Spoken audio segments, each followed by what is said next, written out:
Tendance, mon ami. Chaque soir en ouverture de Smart Bourse, nous retrouvons Pauline Gratel qui vous apporte les infos clés du jour sur les marchés. Bonsoir Pauline. Bonsoir. Et nous commençons avec la tendance des marchés actions américains. Aux États-Unis, les indices ouvrent en hausse avec un rebond de plus de 1% pour le Nasdaq qui est soutenu par les géants de la tech. Le Nasdaq qui s'apprête d'ailleurs à clôturer un mois d'octobre positif de plus de 4%.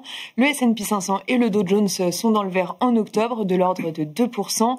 Les indices américains ont été soutenus par la micro ce mois-ci. Amazon, en effet, qui a publié ses comptes hier soir. Le titre bondit de 12% à l'ouverture de Wall Street. Amazon fait état de résultats supérieurs aux attentes, portés par Amazon Web Services, dont l'activité est au plus haut depuis 2022, en hausse de 20%. Le bénéfice net global d'Amazon progresse à plus de 20 milliards de dollars et les ventes sont en hausse de plus de 10%.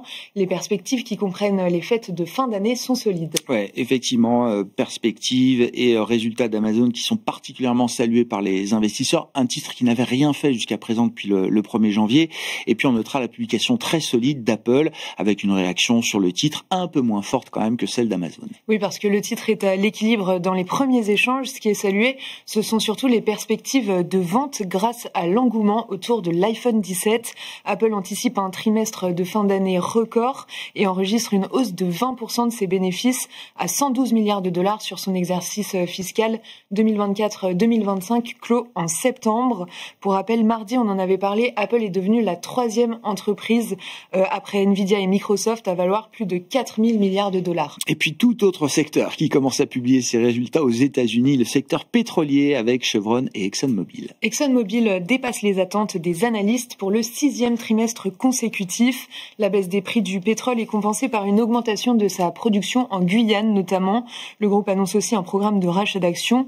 Le titre est à l'équilibre. Chevron, de son côté, est en hausse de 3% après avoir également dépassé les attentes et fait état d'une production record après le rachat de Hess. En Europe, la tendance des indices actions est négative pour cette dernière séance du mois. Oui, ils évoluent en léger repli aujourd'hui pour l'Eurostoxx 50 et le Stoxx 600. En France, le CAC 40 évolue lui aussi en repli de l'ordre de 0,5%, autour de 8100 points plombés par Saint-Gobain et AXA qui sont dans le rouge après leur publication. Allons-y dans le détail donc pour la publication de Saint-Gobain dont le titre cède 4% en effet, lanterne rouge du CAC. Le groupe fait état de volume en fort recul en Amérique du Nord mais publie toutefois un chiffre d'affaires stable en données comparables et confirme ses objectifs annuel.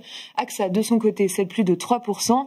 L'assureur fait mieux qu'attendu, mais Barclays parle d'une publication difficilement excitante et Citi la juge sans particularité. Un petit mot de la macro également avec les dernières estimations d'inflation pour la zone euro.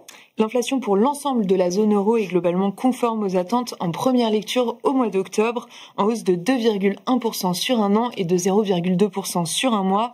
En version cœur, elle s'établit à plus 2,4% sur un an, légèrement supérieure aux attentes. Que dire des grands équilibres observés sur les autres marchés, à commencer par les marchés obligataires, Pauline? En Europe et après la publication de l'inflation, rien à signaler sur le 10 ans allemand qui est stable autour de 2,65%. Aux États-Unis, le rendement à 10 ans se stabilise également après sa hausse d'hier à 4,10%.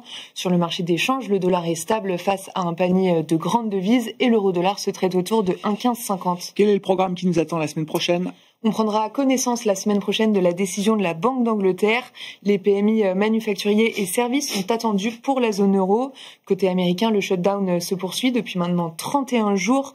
La semaine prochaine aurait dû être celle de l'emploi du mois d'octobre. Côté résultats, on attend ceux de Palantir, AMD, Novo Nordisk, Bouygues ou encore Téléperformance. Tendance, mon ami, chaque soir en ouverture de Smart Bourse, Pauline Gratel vous apporte les infos clés du jour sur les marchés.